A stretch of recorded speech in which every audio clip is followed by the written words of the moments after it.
Assalamualaikum warahmatullahi wabarakatuh. Kembali berjumpa dengan saya Hersun Arif dari Forum News Network. Ini baru saja Kementerian BUMN melakukan bongkar pasang, tapi ini saya nyebutnya sih bukan bongkar pasang, ini bedol desa. Ini sejumlah direksi termasuk dirutnya dan beberapa orang direksi dipindah ke Bank BNI atau. Nah, ini kan menjadi pertanyaan menarik. Ada apa sebenarnya gitu? Media menyebut ada matahari kembar di BNI sehingga perlu diturunkan tim dari ke Bank Mandiri. Saya akan mengajak ngomong dengan orang yang paling tepat saya kira dalam hal ini adalah Bang Said Didu, mantan sekretaris Kementerian BUMN banyak 3 orang menteri. Bang Said Didu, orang jadi bingung ini. Ada apa ini kok sampai masih terus berlangsung bongkar pasang di Bank Negara, dan yang menarik itu, jadi mungkin Anda bisa koreksi saya, kalau tidak salah Mandiri itu jauh lebih besar kan dibandingkan BNI. Berarti kan lo gitu ya, turun kelas kan gitu. Ya. Begini, bank kita itu memang dirancang punya spesialisasi masing-masing sebenarnya. Ya. BRI itu kan dirancang untuk retail, kemudian Bank Mandiri itu korporasi, kemudian BNI itu sebenarnya BNI itu dirancang untuk perdagangan. BNI itu dulu tuh sebelum ada BCA itu seluruh nasabahnya itu Cina. Itu karena perdagangan memang jagonya, ekspor impor dan lain-lain. BTN yang properti gitu kan. Nah, itu jadi keahlian mereka berbeda-beda. Nah, saya paham semua karakternya. Saya bilang, kalau mau mencari ahli eksekusi, cari di BRI, itu jago eksekusi. Tapi kalau cari jago konsep berpikir, itu orang-orang BNI. Kalau mau mencari jago presentasi, itu Bank Mandiri. Jago presentasi. Itu Bank Mandiri. Nah, presentasi. Karena semua dikerjakan oleh konsultan.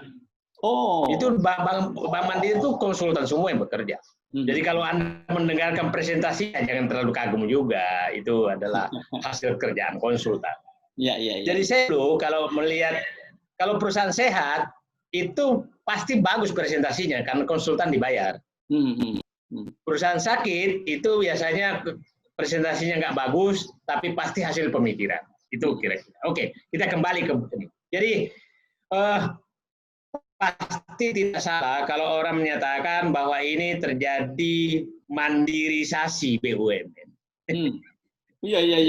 Mandirisasi BUMN. Iya. Karena bukan hanya di bank loh. Orang Bank Mandiri banyak sekali kemana-mana, termasuk ke PTP, perkebunan jadi dirut, ada juga. Dan ke kementerian juga ya. Kementerian BUMN kan 2 wakil menteri dari Bank Mandiri. Nah, apakah salah? Nggak juga. Tapi apakah benar? Biasanya yang masalah itu adalah kalau sudah terjadi istilahnya terjadi hubungan teman sejawat. Itu paling bahaya di lembaga profesional. Karena sudah terjadi teman sejawat dan saling tahu, maka tidak ada yang saling mengoreksi. Itu yang bahaya sekali. Jadi nanti kalau mandirisasi seluruh BUMN, maka tidak ada lagi yang saling mengoreksi. Karena mereka rata-rata yang di atas itu rata-rata sudah 20 tahun sama-sama, sudah saling tahu, sudah berteman gitu.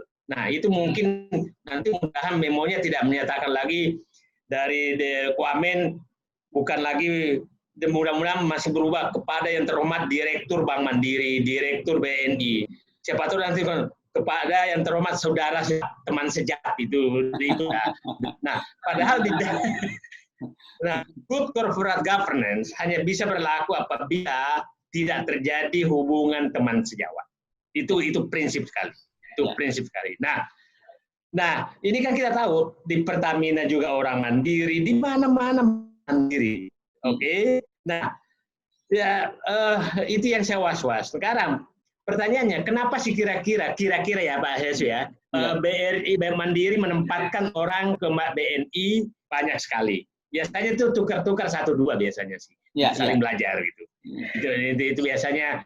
Dulu kan Baikuni dulu BNI, terus pindah ke BRI, balik lagi ke BNI. Kemudian dirutnya kan dari BRI ke itu tukar-tukar biasa 1-2 gitu. Nah, BRI pindah ke Mandiri tapi biasanya Wadirut kayak gitu, kayak gitu bertukar. Kemudian dari Mandiri Sunarso jadi Dirut, Wadirut dulu BRI baru Dirut. Jadi sekarang ini seluruh Dirut adalah Mandiri, termasuk adalah jadi tidak ada lagi nilai. Nah, analisis saya bahwa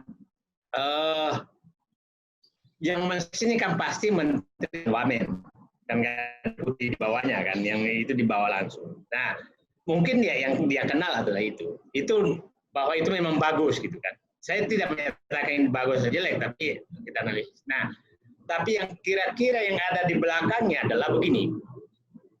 Ini kan di tengah krisis ini, pilar ekonomi yang masih kuat, masih bisa berdiri adalah perbankan. Dan ini yang harus dijaga. Nah, perbankan ini ada kemungkinan punya peluang besar untuk, bukan peluang besar, kemungkinan besar akan diberikan dana talangan. Jadi mungkin disiapkan itu, mungkin disiapkan untuk itu. Tapi dampaknya adalah, jadi mungkin saja sekarang memang pemerintah sedang menyatakan perbankan, kau tugasmu dulu adalah pemulihan ekonomi nasional, nggak usah berpikir berkembang. Mungkin itu. Ya, jadi meskipun mereka harus turun kelas itu tentu ada sesuatu yang serius kan, dari Bank Mandiri turun kelas ke BNI, tentu ada yang serius yang harus dijagain di BNI, dugaan Bang Said Didu seperti itu. Ada dua kemungkinan, apakah memang ada persoalan serius di Bank BNI, ataukah ada tugas khusus yang akan diberikan ke BNI. Itu ada dua kemungkinan, atau kombinasi dua-duanya. Nah, tapi begini, di perbankan tuh turun kelas itu kan size-nya BNI kira-kira sepertiga dari size Bank Mandiri. Tapi gajinya sebenarnya nggak terlalu jauh. Tidak terlalu jauh antara, apalagi kalau yang naik itu adalah bekas gini, Mas Ersu. Direksi kan maksimum 2 kali menjabat. Maka kalau 2 kali menjabat, maka dia harus dipindahkan ke lain supaya masih menjabat. Itu satu, ya kan? Jadi masih ingat dulu Mas Ogi Prastmiono selesai, maka dia sama Mas Budi Sadikin, Wamen sekarang kan dipindah ke Inalum karena sudah nggak bisa menjabat, ya kan? Nah terus Sanai Pahala di Mandiri karena nggak bisa menjabat dikirim ke Garuda.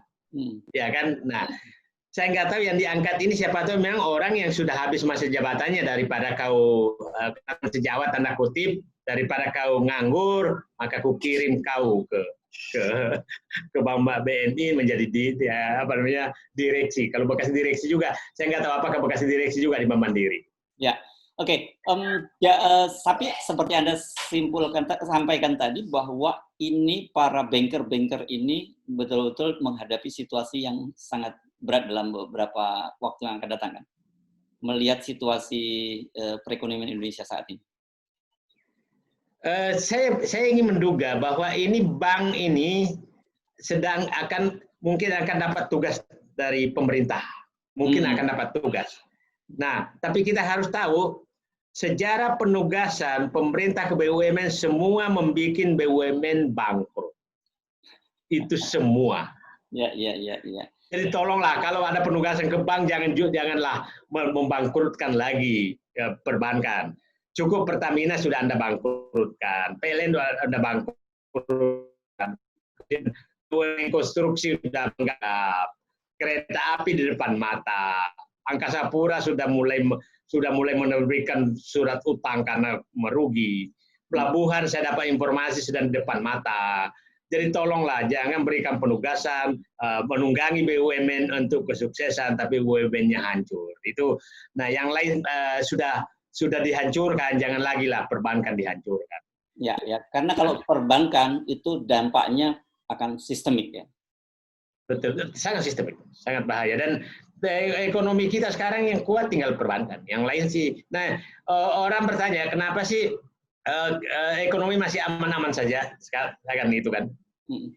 Jadi gini Mas Hersu, sekarang ekonomi itu kan stabil dan tumbuh dari 3 tiang. 1 fiskal, 2 moneter, 3 ekonomi sektor real, ekonomi pertumbuhan ekonomi masyarakat, ekonomi sendiri. Nah, sekarang yang menentukan ekonomi tinggal fiskal saja. Nah, fiskal ini orang tahu bahwa fiskal ini betul-betul sangat tergantung kepada utang. Sangat terbantu pada utang. Kenapa kita masih mendapatkan utang? Karena bunganya sangat tinggi. Ya, di atas 6%.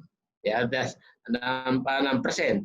Jadi kemarin yang menarik, saya lewat media sosial berdebat tanda kutip dengan staf khusus Menteri Keuangan Prastowo. Saya kan mention gini, waspadai mafia utang yang menjerat NKRI kepada ketergantungan utang. Terus beliau mengeluarkan data bahwa karena saya katakan bunga utang dan jumlah utang semakin naik, jumlah utang semakin besar. Dijawab bahwa Said Didu sudah mengarah ke fitnah karena tidak tanpa data. Terus beliau mengeluarkan data perbandingan suku bunga utang 3 negara Afrika Selatan, Meksiko, sama Brazil. Dan dikasih grafik menyatakan bahwa mereka lebih tinggi dari bunganya daripada kita, daripada Indonesia, bunga Indonesia. Saya diam aja. Semua medsos menjebak saya karena memang saya lagi menyembunyikan data. Sementara data Kementerian Keuangan, kan Kementerian Keuangan tiap 2 minggu mengeluarkan data yield hasil utang. Ya. Nah, sore baru saya keluarkan. Ini nih pengumuman dari kantor kamu. Kantor kamu itu kantor Kementerian Keuangan.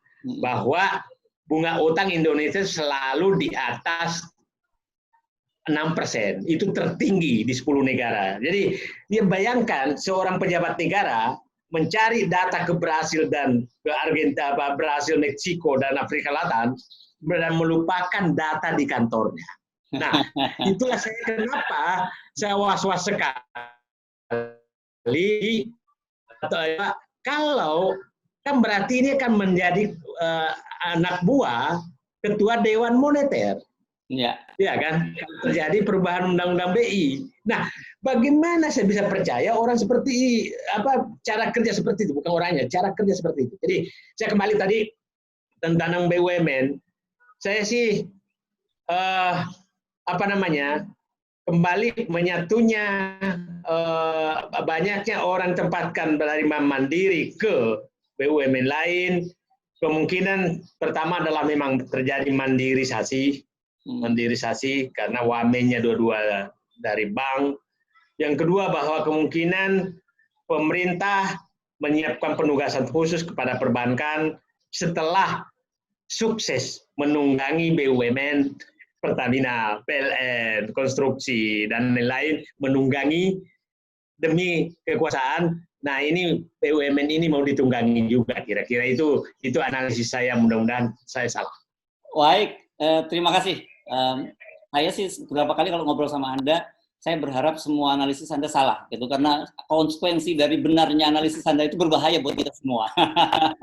Ya, tapi kan ya analisis yang saya bikin bersama di beberapa tempat kan berkali-kali benar gitu. Jadi harusnya dibaca bahwa ini apa yang dianalisa ini harus dihindari. Saya masih ingat dulu saya dengan Mas Heru suka menyatakan ya tahun 2020 pasti sampah-sampah terbuka. Kemudian semua orang menyatakan dulu tidak ada perampokan di Jawa. Saya yang berani keluar pasti ada perampokan. Hanya kemarin sudah keluar bahwa ada transaksi sampai 100 triliun yang sedang ditelusuri. Jadi ya saya berdoa juga, mudah-mudahan saya tidak bisa menganalisis lagi karena sudah baik-baik. Jadi mungkin doanya begitu. Jangan menyatakan bahwa analisis kali ini, mudah-mudahan Said Didu tidak bisa lagi menganalisis karena sudah baik semua. Gitu. Baik, terima kasih Bang Said Didu. Assalamualaikum warahmatullahi wabarakatuh. Waalaikumsalam warahmatullahi wabarakatuh.